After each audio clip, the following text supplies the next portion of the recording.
আসসালামু আলাইকুম। ২০২৬ সালে যারা দক্ষিণ কোরিয়াতে স্টুডেন্ট ভিসায় আসতে চাচ্ছেন, তাদের প্রস্তুতিটা কবে থেকে হবে সেটা নিয়ে আজকে কথা বলব। অবশ্যই ৬ থেকে ৭ মাস আগে আপনার প্রস্তুতিটা শুরু হবে। কারণ আপনাকে কিছু ডকুমেন্টস যেটা প্রিপারেশন করতে হবে। যেমন ব্যাংক স্টেটমেন্ট। ব্যাংক স্টেটমেন্ট অবশ্যই একটা ম্যাচিউর ব্যাংক স্টেটমেন্ট হবে এবং হ্যান্ডসাম একটা অ্যামাউন্ট থাকতে হবে। সেক্ষেত্রে যারা ব্যাচেলর এবং মাস্টার্সের সেলফ ফান্ডে আসবেন, তাদের ক্ষেত্রে ভিসা পাওয়ার সম্ভাবনাটা বেড়ে যাবে। তো সেক্ষেত্রে আপনাকে অবশ্যই অ্যাটলিস্ট ৬ থেকে ৭ মাস আগে প্রিপারেশনটা শুরু করে দিতে হবে। আর যদি আপনার অন্য কোনো ডকুমেন্টসে কোনো সমস্যা থাকে, যেমন বার্থ সার্টিফিকেট, এনআইডি কার্ডে কোনো কারেকশন থাকে, সেগুলো কিন্তু আস্তে আস্তে সব রেডি করে ফেলতে হবে।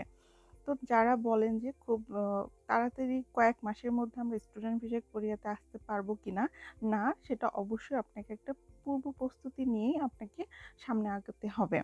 তো দক্ষিণ কোরিয়াতে ২৬ সালের জন্য একটা প্রিপারেশন আপনারা কিন্তু শুরু করে দিতে পারেন। আপনাদের যদি কোনো প্রিপারেশনের সমস্যা হয়, আমাদের নাহার আব্রুড কনসালটেন্সি কিন্তু সবসময় আপনাদের পাশে একটা গাইডলাইন নিয়ে আছে।